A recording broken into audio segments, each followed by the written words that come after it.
kind of feeling my lineup today, so we're just gonna go through and talk about each one of these beautiful statement plants.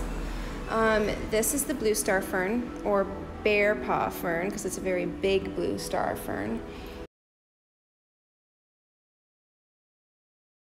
It is awesome because it has these little rabbit's feet. Let's see if I can find one for you. These fuzzy little feet are actually rhizomes that are full of water, back up moisture. So, you know, you always hear about ferns that you have to water them all the time and keep them wet, and that is kind of a good rule of thumb, but with these guys you can let them dry out for a day or two because they do have backup. Humidity though is always a plus. Bright light, medium light, I wouldn't go too direct. I did some direct light on this recently and it kind of looks a little bit worn out, so I'm kind of giving it a reprieve right here. Moving on. Snake plant. Sansevieria. This one's nice variegated with that yellow ribbon on the side. This plant is indestructible. Can't really mess this one up. Just put it in pretty much any light setting. The higher the light, the more often you should water. The lower the light, the less often you should water, and you should probably water very infrequently if it's in super low light. One of the best things to do with plants that are low light plants, water them really well whenever you do water them, maybe once a month, and then let them sit in like a brighter area of the house for a couple of days while they use up that water, you know, do that photosynthesis, and then you can move it back to that low light area and kind of just let it sit and chill until the next time. This guy, obviously, Monstera deliciosa. Everybody knows that.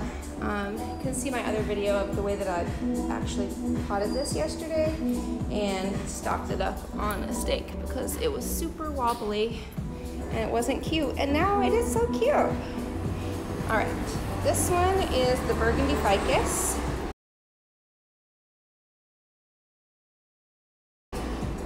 Or the Ficus elastica. People call it a rubber tree because it has this like pink milky sap inside of it. And that's actually poisonous. But I'm sure there's some uses that with the sap that kind of give it that name, rubber tree. As far as the care goes, bright light is good if you want to have a nice, vibrant color here. But if that's not super important to you, you can go into kind of a lower light setting, really. Medium's best. If you want to get nice new growth like these, I would just try for an indirect bright to medium light. And then as far as watering goes, you can let this one dry out. It will drink up whatever you give it, and it definitely should. And if it's not, you need to put it into a brighter light setting. So yeah, you can kind of pick your own adventure with this one. It's super easy, just don't let it get waterlogged. It'll look droopy if it is, and you're gonna just wanna put it in brighter light until it dries up. If you have to do a soil change, it's not a bad idea if you can't figure out how to get it unwaterlogged. So yeah, that's the Burgundy ficus. And now, the Schefflera amate. This is an umbrella tree.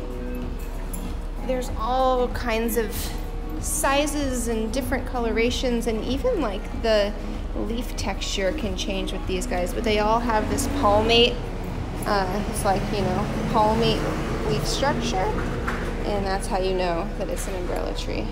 It's very easy. Bright light, water often. If you need to put it into a lower light, you can probably get away with that, but I would just do the same technique I talked about earlier. When you water it, keep it in the brightest area you can for a couple of days, and then you can maybe transition it into like a medium light. I wouldn't go too low. And here's another snake plant, unvariegated, Sansevieria. Everything goes the same as the last one. One thing I didn't mention before is this is a plant that people identify with as being an air purifying plant. It's actually approved by NASA. So they take plants like these onto the space shuttles with them, and it helps to purify the air and circulate that oxygen. All plants do that. That's what plants do, is they create oxygen. But this plant in particular is famous for doing a really good job of it.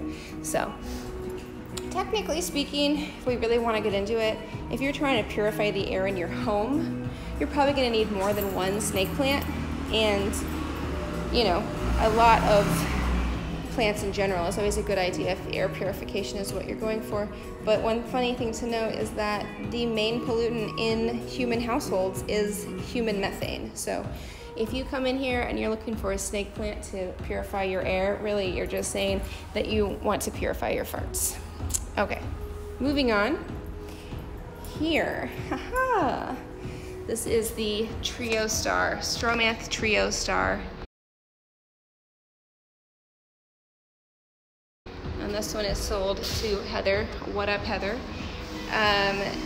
This plant's gorgeous. It has the most beautiful creamy pink variegation with dark and light greens. And then underneath, it's like, what? It's so red. It's so beautiful. And I absolutely love that I found these tall ones, because usually I have them kind of more squat and you can't really see just how beautiful that red stalk is and that red underside. So this is a stunner for sure. It is in the prayer plant family, so everything goes with all the calatheas, same stuff. So high humidity is kind of essential. It cannot tolerate dry air, so don't even try. And then as far as watering goes, water it often. It's gonna go through that water if it has an appropriate amount of light. It's a thirsty gal. It's a good idea to always have the soil just like a teensy bit moist. But just make sure that it's in an area where it can actually go through that water, you know. A nice bright light, never direct. If you need a couple of rays of direct light on it, try for morning, something nice and gentle. This plant's gorgeous. It's not necessarily a beginner plant, but if you can master this, big ups. I respect that. All right, moving on. This is a Dracaena Tarzan bush.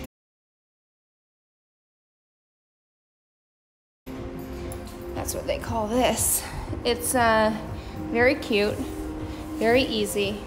You want to do a medium light with this. You don't need the brightest light in the world. If you do have a bright light, kind of the same thing goes here. Try to make sure it's like a morning light, east-facing windows. As far as watering, you can totally let this dry out in between watering. It's really an easygoing plant. If you can grapple with the reality of life that when this plant grows, it grows up and tall and it sheds its bottom leaves. That's why these don't have leaves on them, because those leaves have been shed. So if you see a leaf like this that's shedding, you just pluck that off. That is part of the growing process. Now, if a ton of these leaves were yellow and they were yellow at the tips, then you have an overwatering problem. But some yellowing at the bottom is totally natural. This is a grooming plant. So it's really easy to take care of, but you can't allow yourself to be shocked if it doesn't look absolutely perfect all the time. You need to groom it. And lastly, today I have a Majesty Palm in here, which is a little bit easier for me to grapple with than the Areca Palm. Majesty Palms are really freaking resilient, kind of hard to kill. The same thing goes, you do need to groom this plant every once in a while and just go through and clean up stuff like this, but the Majesty Palm actually does that a lot less than Areca Palms, I have found. Bright light, medium light, honestly ambient light is fine. But same thing goes with everything else. If it isn't like a lower, more ambient light situation, just when you water it, put it as close to the window as possible so that it can really use that up. But yeah, super easy, kind of classic, adds like a pop, adds a vibe like instantly. So that's a fave. Going back down the line, with Majesty Palm, Dracaena Tarzan bush, Stromanth Trio Star, Sansevieria Schefflera amate, Burgundy ficus, Monstera deliciosa, variegated snake plant, and the blue star fern. Looking pretty good. All of these range between 65 and 75.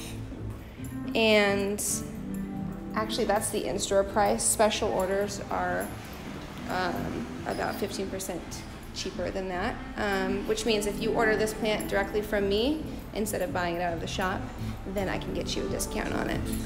So yeah, all of these are currently for sale at the shop and online. So if you're interested, hit me up. We'll pick you out a really nice specimen and we can deliver, or you can come pick up in shop. All right guys, thanks for watching. Please subscribe and like and click and do the things that you're supposed to do so that I can keep doing this and bringing you that high quality plant content.